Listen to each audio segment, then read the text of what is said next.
Good morning to all of you. Iqbal arts classes channel में आप सबों का स्वागत है। आज आपके सामने हम 6वीं शताब्दी ईस्वी पूर्व की कहानी जो इतिहास के में पढ़ा जाता है वो 6वीं शताब्दी ईस्वी पूर्व जिसको महाजनपद काल कहा जाता है। हम सभी जानते हैं 1000 BC में लोहे का आगमन हुआ, यानी लोहे की खोज हुई। लोगों ने लोहा इस्तेमाल करना शुरू किया था। उसके बाद लोहे के आगमन के बाद लोगों में काफ़ी तरक्की हुई। उस समय एक तरफ जो है धार्मिक क्रांति चल रही थी, जैन धर्म और बौद्ध धर्म का विस्तार हो रहा था। दूसरी तरफ सामाजिक, आर्थिक और राजनीतिक विकास भी चल पड़ा, क्योंकि लोहे का आगमन हो चुका था। लोहा के आने से विकास की प्रक्रिया बहुत तेज़ी से हुई और उसके बाद बड़े बड़े महाजनपदों का निर्माण हुआ। अगंतुर निकाय के अनुसार उस समय 6वीं शताब्दी ईस्वी पूर्व में 16 महाजनपदों का निर्माण हुआ। 16 महाजनपद, जो जनपद का अर्थ होता है जहाँ लोग रहते हैं। जन का मतलब होता है व्यक्ति और पद का मतलब होता है स्थान।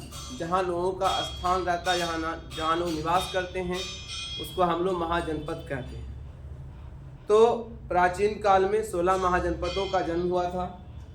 उन 16 महाजनपदों का नाम है काशी, कोसल, अंग, मगध, वज्जी, मल्ल, चेदी, वत्स, कुरु, पांचाल, सुरसेन, मत्स्य, अश्मक, अवंती, गंधार और कंबोज।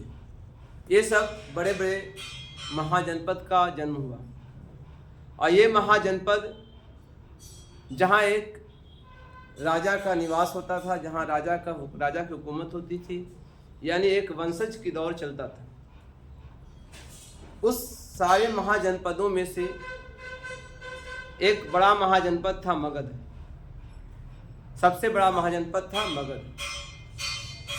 उसको बताने से पहले मैं बता दूं कि जितने महाजनपद थे वो वहाँ की शासन प्रणाली अलग अलग थी। वहाँ पर 3 तरह की शासन प्रणाली देखने को मिली है। कहीं पर राजतंत्र था, कहीं पर गणतंत्र था, कहीं पर एक तंत्र था। तो अलग अलग तरह से हुकूमत वहाँ पर होते थे, शासन होते थे। उसके शासन की प्रक्रिया अलग थी और सबकी अलग अलग राजधानियाँ भी थी। जैसे कि अगर हम उसको देखना चाहें, जानना चाहें कि किसकी राजधानी कहाँ थी, तो यहाँ पर दिया हुआ है। अंग की राजधानी चंपा थी, मगध की राजधानी राजगिरी थी, है ना। मल्ल की राजधानी कोशीनारा थी, काशी की राजधानी वाराणसी थी, है ना। कौशल की राजधानी श्रावस्ती थी, पांचाल की राजधानी पांचाल ही था, कुरु की राजधानी इंद्रप्रस्थ थी, वज्जी की राजधानी विदेह थी, मिथिला थी, मत्स्य की राजधानी विराटनगर थी। इस तरह से सभी की राजधानियाँ हैं। सुरसेन की राजधानी मथुरा थी, चेदी की राजधानी, है ना, सुक्तिमती थी, अस्मक की राजधानी कोटली थी, अवंती की राजधानी उज्जैन था, गांधार की राजधानी तक्षशिला थी, एक कंबोज की राजधानी हाटक थी। तो सबकी अलग राजधानियाँ थीं जहाँ पे राजा हुकूमत करते थे। उसमें से एक जो है मगध था। मगध एक विशाल साम्राज्य था, विशाल जहाँ महाजनपद था। अगर उसको वर्तमान में देखें तो बिहार जो था, बिहार का पटना है, गया हो गया, नवादा हो गया, राजगीर हो गया, बिहार शरीफ हो गया, ये सब इलाका जो है मगध में आता था। आज भी उसी के नाम से हम लोग मगध जानते हैं। तो सबसे पहले हम लोग जानेंगे मगध के बारे में। मगध एक बहुत शक्तिशाली महाजनपद था। मगध का निर्माण किया था, जो निर्माण करने वाले थे उनका नाम था हर्यक वंश के राजा हर्यक वंश के राजा थे, जिनका नाम था बिंबिसार।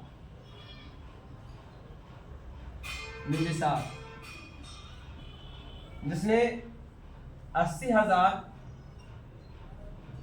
गांवों को मिला करके मगध की नींव डाली थी। कब की थी?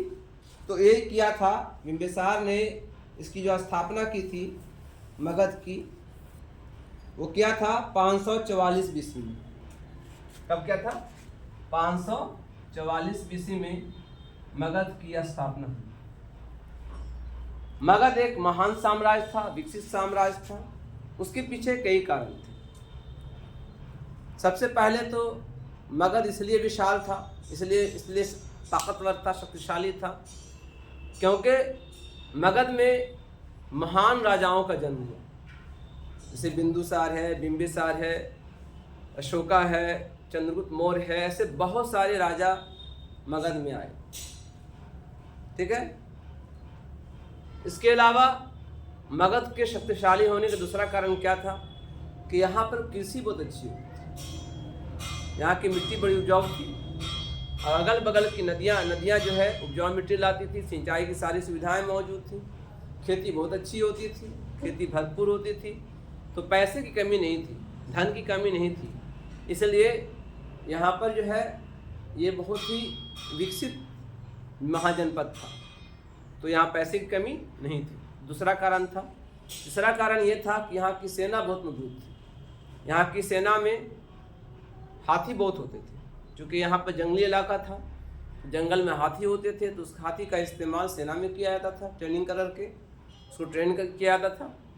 जैसे कि खुद अगर हम इसके बारे में जानें कि जो घनानंद था उसके पास 1,00,000 हाथी सेना सोच कितना बड़ा हो सकता है।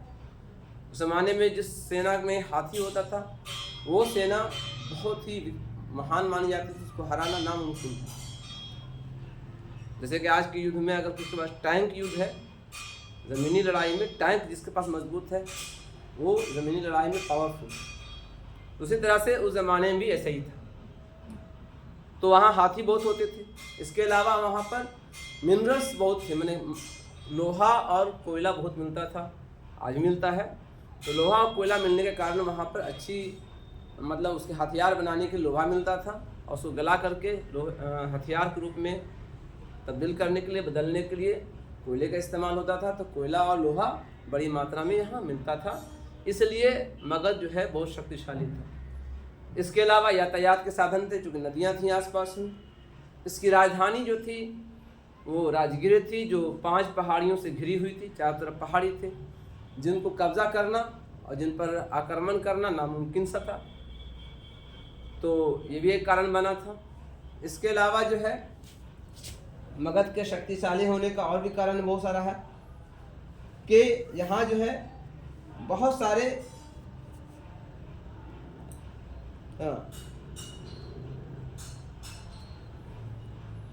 राजा के बारे में बता दिया मैंने। राजा जो थे यहाँ पर। इसके अलावा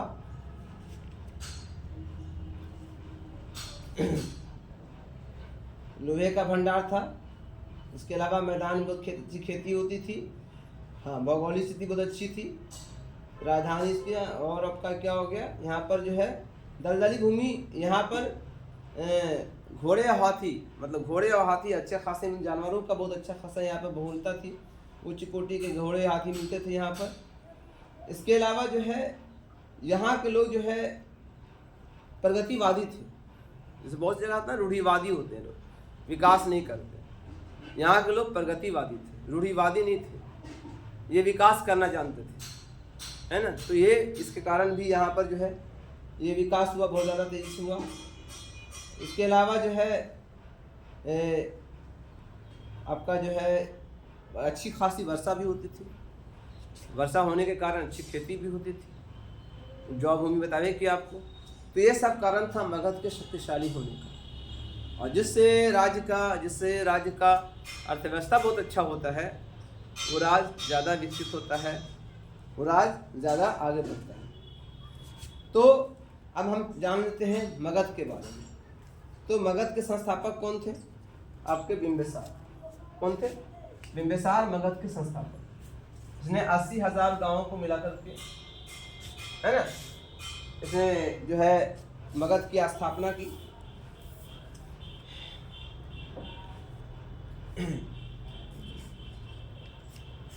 बिंबिसार ने 3 शादियां की थी, 3 विवाह किए थे।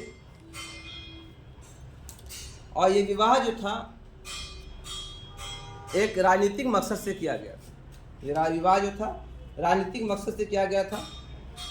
3 शादियों में पहला था आपका कौशल देवी, जो कौशल महाराज की पुत्री थी, और दूसरी थी लिच्छवी देश की, है ना, लिच्छवी देश की पुत्री चलना थी, और मद्र देश की पुत्री क्षेमा थी। तो ये सब जो है इसलिए किया था उसने, ताकि अपने चारों तरफ रिश्तेदारों का एक भरमार कर दिया जाए, रिश्तेदार उनके पास हो जाए, ताकि कोई दुश्मन इन पर आक्रमण न कर सके और ये ज़रूरत पड़ने पर उनकी सहायता ले सके। ये इनके ज़माने में जो है हर्यक वंश में ही एक वैद्य आए थे, जिनका नाम था आपका ये जीवक वैद्य था, और एक महागोविंद नाम करके एक वास्तुकार भी थे, इनके काल में आए थे। और इनकी राजधानी राजगृह थी, जो आज जो है राजगीर कहलाता है। इनके एक बेटा था, एक पुत्र था, जिसका नाम था आपका अजातशत्रु। अजातशत्रु जो था वो बहुत बहादुर था, लेकिन उस पर जो है पितृहंता का, है ना, पितृहंता का शिकार हुआ का आरोप लगा, क्योंकि उसने अपने पिता को जान से मार दिया था और जान करके से मार करके गद्दी संभाली थी। ये जो है बिंबिसार जो हुकूमत किया, शासन किया 544 से लेकर के 492 तक, ठीक है। 492 में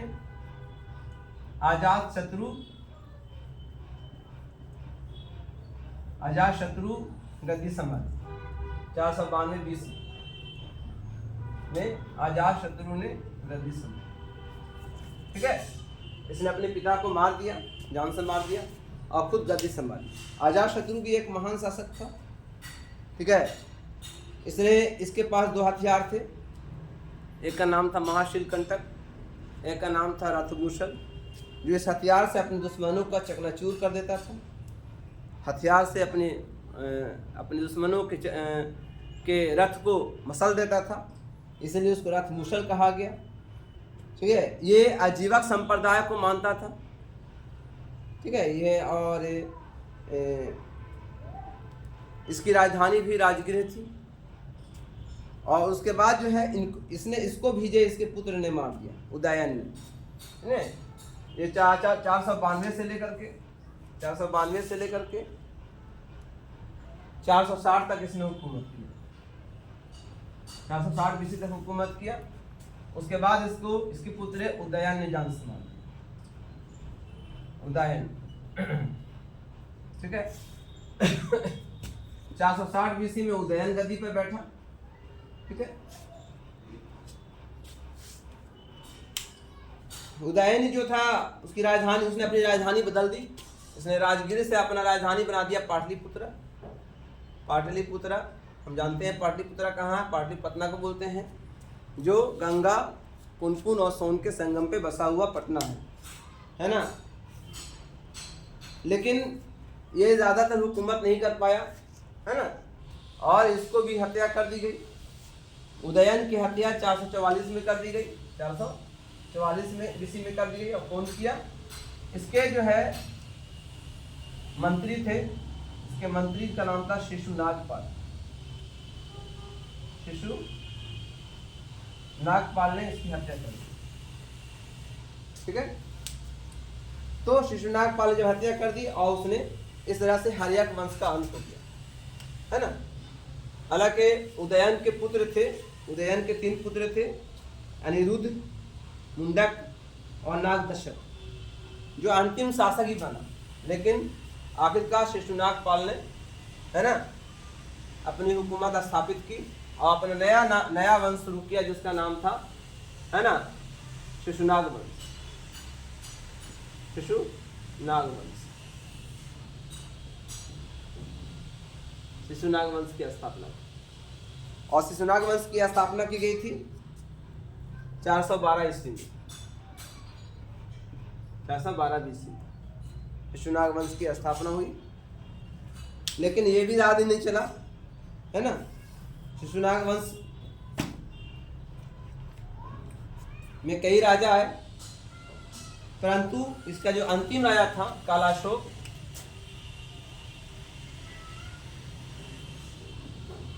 कालाशोक, अंतिम राजा था, है ना, जिसकी हत्या कर दी गई, है ना। इसकी हत्या करने वाला था महापद्मानंद ने इनकी हत्या कर दी और नंद वंश की स्थापना की। ठीक है, कब? 344 BC में। 344 BC में महापद्मानंद ने अपना वंश शुरू किया, नंद वंश। ठीक है, नंद वंश की स्थापना की। नंद वंश में भी कई राजा आए, उसमें एक राजा आया जिसका नाम था घनानंद। बड़ी फेमस था, बहुत विशाल सेना थी इसके पास, लेकिन इसने एक गलती कर दी कि कौटिल्य यानी जिसको बोलते हैं चाणक्य, उसे भरे दरबार में बेइज्जत किया और उसे अपने दरबार से निकाल दिया। उसने कसम खा रखी थी भाई कि तेरे साम्राज्य को तहस नहस कर देंगे, तेरे जुल्म से जो है मगध को आज़ाद कराएंगे। और वो एक कसम को लेकर के वहाँ से निकला और उस एक ऐसे लड़की की खोज कर रहा था जो उसके इस मकसद को पूरा कर सके। इसी खोज के दौरान, है ना, उसकी मुलाकात चंद्रगुप्त मौर्य से हुई। चंद्रगुप्त मौर्य कौन था, क्या था, कहाँ का रहने वाला था, इनके माता पिता कौन थे, इसके बारे में कोई तथ्य नहीं मिलता, कोई ऐसा प्रमाण नहीं मिलता, है ना। कथाओं के अनुसार, इतिहास के अनुसार, जब वो अपने किसी ऐसे व्यक्ति की तलाश में निकल जा रहे थे तो चंद्रगुप्त मौर्य अपने गांव में, अपने किसी इलाके, किसी जगह पर वो एक नाटक खेल रहा था, है ना। जज और न्यायाधीश का पद ग्रहण किए हुए था और इस तरह से नाटक खेल रहा था। उसको न्याय करते देखा तो इस पर जो है उसे लगा कि ये मेरे मकसद को पूरा कर सकता है और उसे ले गया। उसने अपनी शिक्षा दी, अपनी कूटनीति सिखाई, अपनी राजनीति सिखाई, उसे बहुत चीज़ों में उसे माहिर किया और उसे कहा कि जाओ पश्चिम के क्षेत्र में जाओ और वहाँ के राजाओं से अच्छे संबंध स्थापित करो। इस तरह से उसने एक विशाल सेना तैयार की और विशाल सेना तैयार करने के बाद उसने 322 ईस्वी में, है ना, 322 BC में उसने घनानंद को जान से मार दिया और एक नए वंश की शुरुआत हुई जिसका नाम था मौर्य वंश। मौर्य वंश की शुरुआत किसने की थी? चंद्रगुप्त मौर्य ने की थी। ये कब किया था? ये 322 ईस्वी में इसने चंद्रगुप्त मौर्य ने मौर्य वंश की नींव डाली, है ना, जो एक विशाल साम्राज्य था। इस साम्राज्य में कई महान राजा आए जिसमें से एक अशोका था। तो आज हम ये वीडियो यहीं पर अंत करते हैं, यहीं पर समाप्त करते हैं। अगला वीडियो हिस्ट्री का ही रहेगा और वीडियो मैं आपके सामने पार्ट 2 महाजनपद पार्ट 2 के रूप में मैं आऊँगा लेकर के। इसमें मौर्य वंश और उसके बाद आने वाले वंशों की कहानी मैं आपके सामने शेयर करूँगा। ये वीडियो को यहीं पर मैं ख़त्म करता हूँ, समाप्त करता हूँ। Good morning, good evening. और इस वीडियो को लाइक कीजिए, शेयर कीजिए, सब्सक्राइब कीजिए, लोगों को कहिए ताकि ये सबों के लिए लाभदायक हो।